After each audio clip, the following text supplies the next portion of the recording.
Ils sont psychiatres, psychologues, sociologues, tous spécialistes de l'enfance et de l'adolescence, réunis pour 2 jours à la Saline Royale d'Arquesnan. Un colloque international qui s'interroge notamment sur la radicalisation de nos jeunes. Certains prennent même la décision de partir faire le djihad.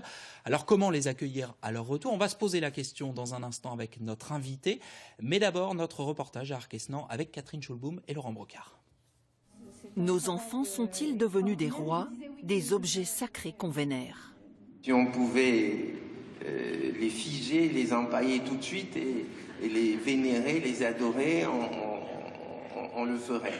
Sacrés, mais pas forcément protégés. Et à l'adolescence, souvent révoltés par le monde des adultes, au point que certains se font enrôler, justement parce qu'ils ont un idéal. On a un moment donné justement de la vie où on est aussi très sensible aux injustices. Et donc en fait partir pour faire le djihad, c'est aussi une manière de s'engager comme pour changer le monde, pour changer la société.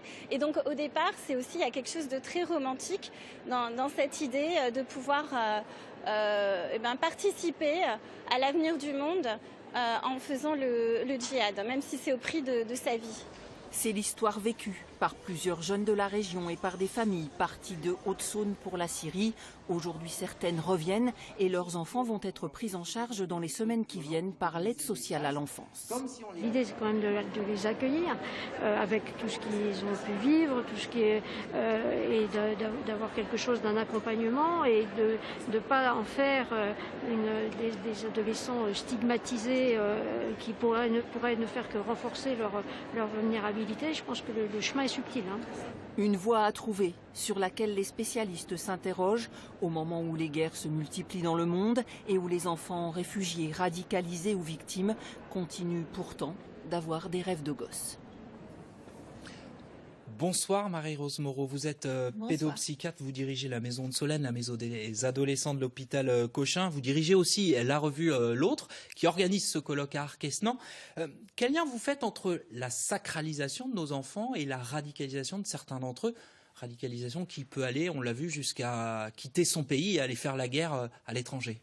Alors, la question qui nous est posée, c'est effectivement comment de plus en plus, on s'aperçoit que nos enfants deviennent complexes, qu'ils sont sacrés au sens où ils sont précieux, mais on ne sait pas toujours comment bien faire avec eux.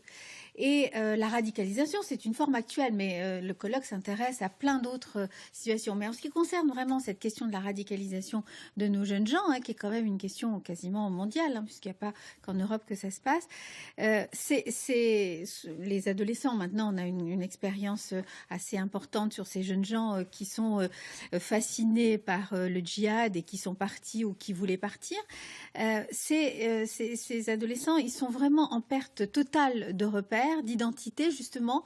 C'est comme si leurs besoins d'enfants et leurs besoins d'adolescents, leurs besoins d'identité, leurs besoins d'engagement, leurs besoins d'être actifs, leurs besoins d'être reconnus par la société, et bien que tout ça n'est pas suffisant, comme si ils étaient trop éloignés d'une certaine façon ou qu'on ne s'était pas adapté à leurs besoins, et donc ils vont chercher des engagements comme le djihad. Ça veut dire que c'est un peu et surtout de la faute des adultes qui devraient faire autrement? Alors, la faute, c'est jamais aussi...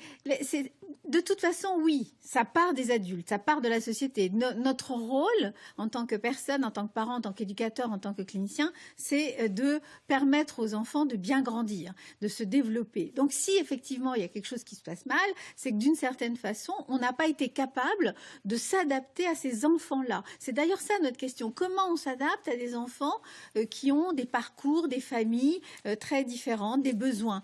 Donc oui, il faut qu'on s'adapte, il faut qu'on comprenne, et il ne faut pas qu'on les juge ou alors qu'on imagine que leurs valeurs ne sont pas des valeurs, elles sont des valeurs. Alors on l'a vu dans le reportage, plusieurs jeunes de notre région sont partis en zone irako-syrienne faire le djihad. Ils vont revenir. Comment les accueillir? Représente-t-il un danger pour notre société?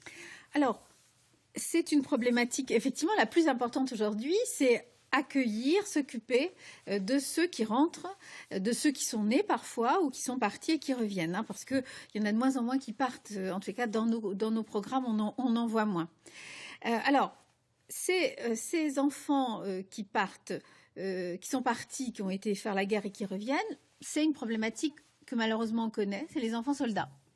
c'est-à-dire qu'il y en a eu au Libéria, il y en a eu... Comment on les accueille quand ils reviennent? Alors, ils sont pas spécialement menaçants. Ils ont été mis dans une situation où ils sont à la fois victimes et ils ont été violents, acteurs. Ils peuvent tuer dans certaines situations. Donc, c'est vraiment des choses qui sont mélangées. Et donc, notre rôle, c'est d'évaluer d'abord comment ils fonctionnent. C'est de la clinique de guerre. Et puis, de faire des propositions qui soient adaptées à ces deux aspects-là. D'un côté, le trauma extrême et de l'autre côté, la violence. Merci beaucoup Marie-Rose Moreau. Le colloque se poursuit demain et il est ouvert au public. Merci à vous.